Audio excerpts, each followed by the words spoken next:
Are you overwhelmed with the constant to-do list of all in life? It's not just the homeschool, it is all the things, right? There's a lot that we manage as moms. And we talk a lot about homeschool on this podcast, obviously. I love homeschool, you love homeschool, and keeping up with our cleaning of our house can sometimes feel overwhelming and feel like a burden because our focus is a lot on the homeschool part of our family, and which is a good thing. But I don't want it to feel like it's overwhelming and to keep the cleaning and all that stuff because I want you to have a system in place for next homeschool year. We talked about that the fact that this Memorial Day weekend that we are headed into is kind of the unofficial kickoff to the summer. And I want you to have a system in place when you get back to your homeschool year. That means you need to work on it this summer. And so, in honor of this unofficial kickoff of summer, I want us to start off on a really good note. Therefore, I'm going to throw this out to you here.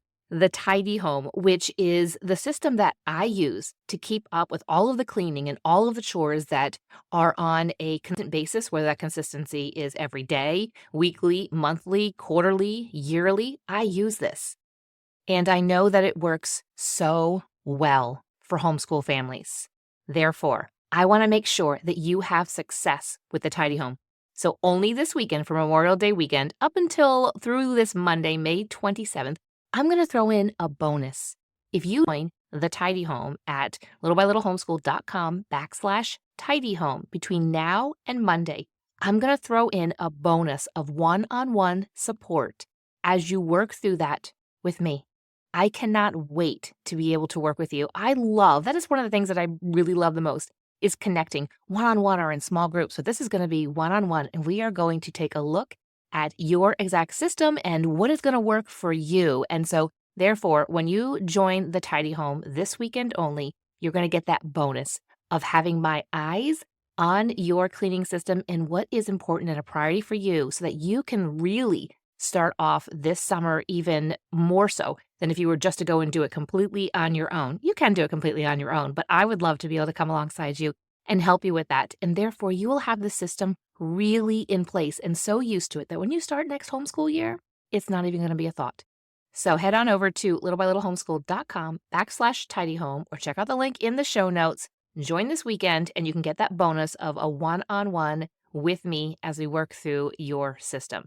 But right now, I'm going to talk a little bit more. We're going to dive more into this, and I'm going to tell you how you really do need a home cleaning management system. It will take so much of the guesswork out and the crazy long to-do lists that are overwhelming, and I'm going to show you how to do that and get your chores under control right here in today's episode.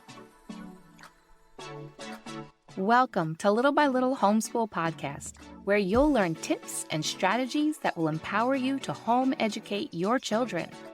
I'm Leigh Nguyen, a homeschool mom of over 12 years, which includes 2 graduates. When I started homeschooling, I was pretty much on my own and was desperate for encouragement and help. My mission is to be a source of encouragement and help to you.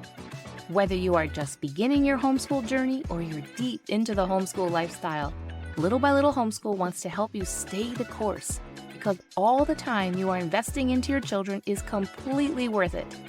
If you're ready to take your homeschool to new levels, keep listening.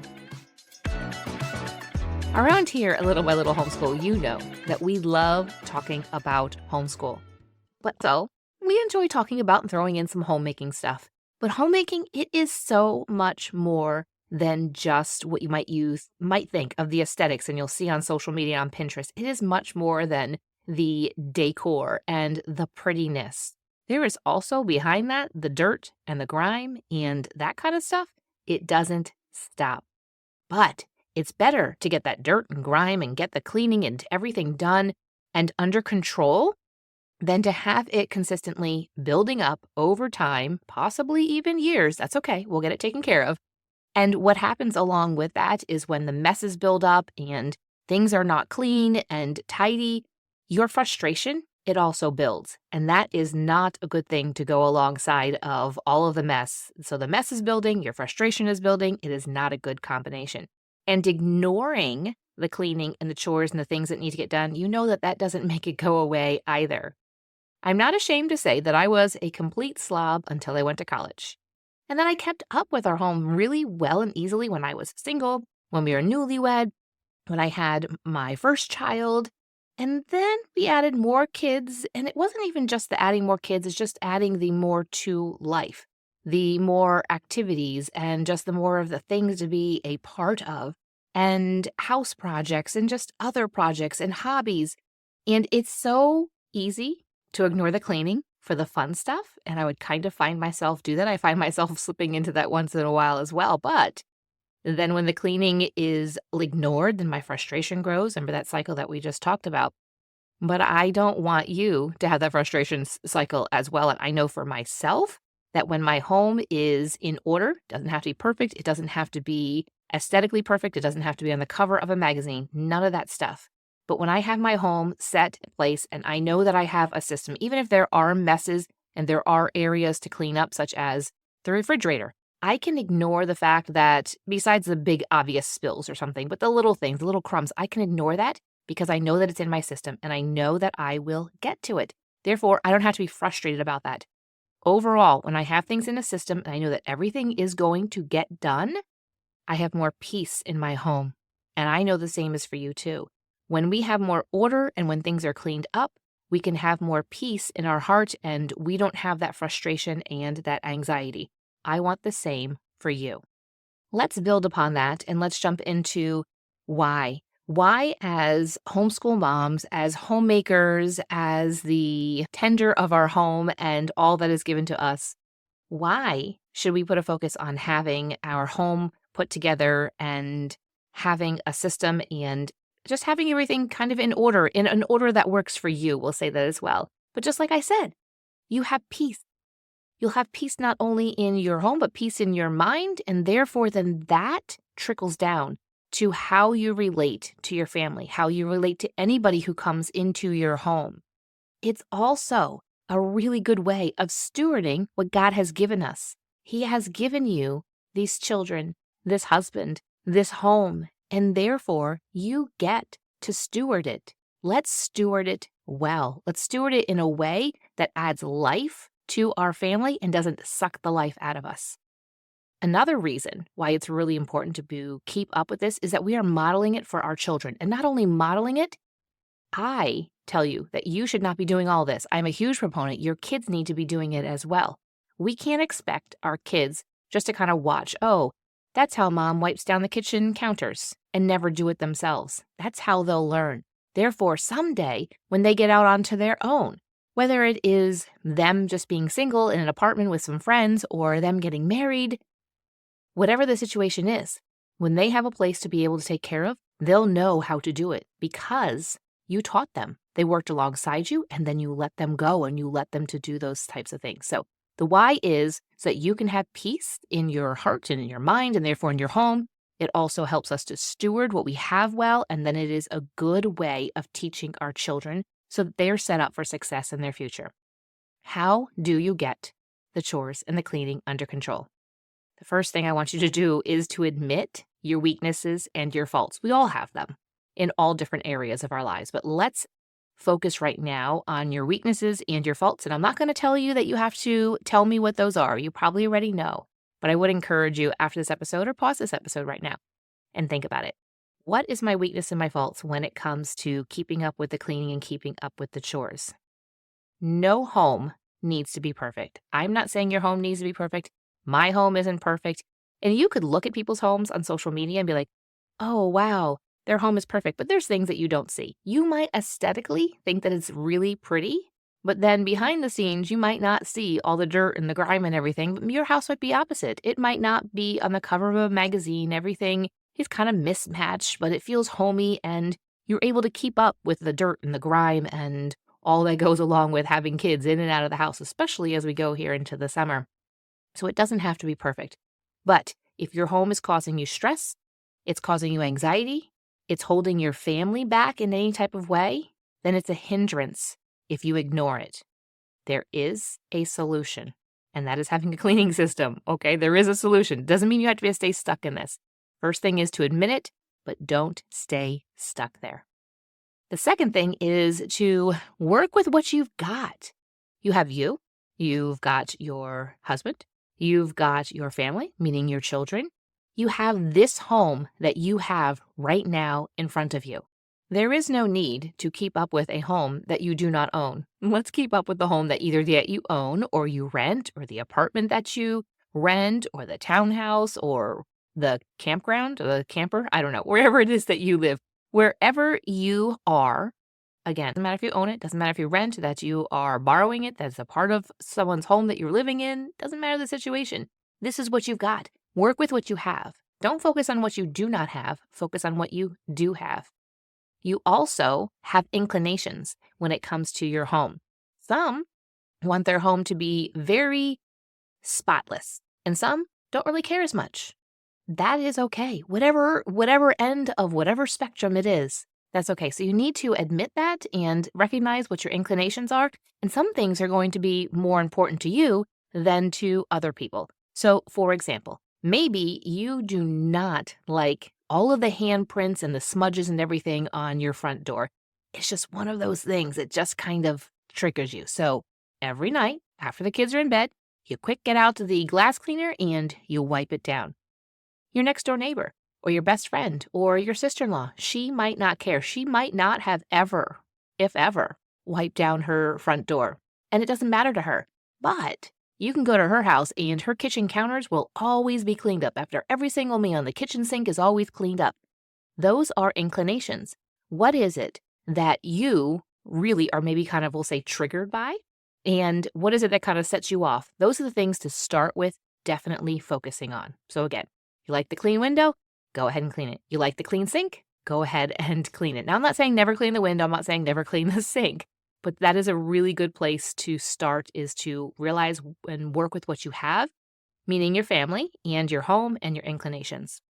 The next thing I want to mention is that you need to create a system, and this system has to be on repeat. How many times have you maybe downloaded a freebie somewhere or found something on Pinterest or social media or come up with an idea on your own or copied someone and you were gung-ho and maybe it lasted a day, a couple days, a couple weeks, maybe even a couple of months, but it wasn't created and tailored just for you and you burned out. And you were cleaning this and you're cleaning that and you never quite got back around to things. Having a system on repeat means that, for example, like I mentioned earlier, your refrigerator. It doesn't mean that you just clean it one time and then that's it. No, having it on a repeat means that you clean it regularly. I know that might sound overwhelming. I promise you it's not. However, I do need to add, the time that you do it, if you have not done it in a while, it might take you a while. It may take you 2 hours to be able to get your refrigerator all cleaned out. However, next time will be much faster. The next time much faster, I can clean out my refrigerator very quickly because I also do kind of keep up with it and toss out the things that might get moldy. And I also try not to purchase too much stuff so that those things don't get moldy. But having a system on repeat is going to save you. Knowing that sometimes when, say, we'll go back to the refrigerator again, you say to yourself, I only have about 20 minutes. I'm going to do the best that I can in those 20 minutes. And next month, you might find that you actually have 30, 35 minutes. And you can get in there and you can get all the drawers and everything taken out and you can get it a lot more cleaned up and spotless. You might find that you only have about 5 minutes each month to do it. Then just spend those 5 minutes. 5 minutes is better than no minutes. But having a system on repeat is key. It's like the golden goose for you, okay? It also becomes a habit, and it becomes easier the more that you do it. You'll create your personalized system in the tidy home. That's why I love it, because it is your personalized system. Your system is not going to look like my system. However, I've been doing this long enough, and I've seen enough systems that I know what will work for people and what is not. And remember, that bonus of working with me and having my eyes on your system is only good through this Memorial Day weekend, and I'd love to be able to support you. I can't wait for that. But just know that creating your system and putting it on repeat makes it become a habit. You will start to notice and say, oh, that's kind of getting a little bit grimy. The bathroom, we'll say, or the shower, or the dust is beginning to pile up. You'll say to yourself, no, I know that I'm going to get to it. I know that it is in my system here, and once you do get to it, once you become really used to those things, it becomes really easy. Once you train your children how to do these different tasks, and you get to decide who gets what tasks and how often do they get it. And it'll train them. They'll become really good and really proficient at it as well. A system is great because it becomes a habit and you know that it's going to be on repeat, but it also becomes something that you become really good at and it becomes easier. And it also is something, like I said, you become really proficient at it and it doesn't take a lot of brain space. Let's also put that there. Ding, ding, ding, ding. When you have a system, you do not have to continually reinvent the wheel. You just rinse and repeat. And that's with dishes, but this is overall with a system, rinse and repeat. Yes, you're going to rinse and you're going to repeat and wash and all that kind of stuff with dishes as well. The last thing I want to mention here is that you have to then carry through with the plan. It's great to come up with a system and a plan, but if you don't actually do it, it doesn't make a difference in your life. It's not going to add the peace to your heart and to your mind. It's not going to reduce your anxiety. It's not going to get your home to a place where your family is really thriving if you don't carry through with the plan. There are times when you will create a system, and I'm going to talk to you exactly about this in the Tidy Home in greater detail, is that sometimes it can become overwhelming. If it does, I'm going to show you how to adjust it. You also have to outsource stuff to your husband and to your children. You cannot do it all alone. You also are going to need to at times adjust for if there's times of sickness or if there's times of vacation. Here's an example. Just recently at the beginning of the month, I went on vacation. We went to Tennessee to teach them diligently. And you know how it goes when you're going to go away. The week before, there's a lot of prep and putting things into place in order to head out of town. Then you're out of town for a week and then you come back and there's a lot of pieces to pick up. And my chore system, I don't want to say that it suffered, it didn't, because I know how to adjust. I did what I could before, and then afterwards I had to get myself a little bit back on track. And now I am absolutely back onto the system. And you know what? I'll head out of town again and I know how to adjust, and it's really not that big of a deal. But there's times where we do need to adjust when there's life going on or it just becomes overwhelming. And the summer might be a time of adjustment. And some of us enjoy getting more chores and more tasks done during the summer and just putting some of those extra things aside during the school year. And some of us just want to have a lot more of a relaxed summer. Neither one is right or neither one is wrong unless it doesn't match with you. But in speaking about the summer, it is here. Maybe you're not quite done with your homeschool year yet. That's okay. But maybe it's warm where you live. Just that this is the unofficial kickoff, and I thought that we would kind of honor that with Memorial Day weekend. Just to remember before we close out the Tidy Home, this Memorial Day weekend only, between now, today, and this Monday, May 27th, you can get that one-on-one support. It is included. Nothing extra. It's a bonus on top of the Tidy Home, which is going to get your system into place for the summer. Therefore, it is going to be foolproof, we'll say, by the time you get to your next homeschool year. You can check it out and get all the information at littlebylittlehomeschool.com/tidyhome. And when you sign up, you'll be sent all the extra information for the bonus of working with me one-on-one on creating your home chore and cleaning system, because I know you need one. Even if you don't want to admit you need one, you do need one. We all need one, because in the end, it gives us peace. It helps our family to thrive, and it helps our homes to be a great launching point for our children as we home educate them. Thank you for listening, friend. I'd love to connect with you more. You can find social media links in the show notes and share this episode with a friend who could use a boost to her homeschool. See you back here real soon.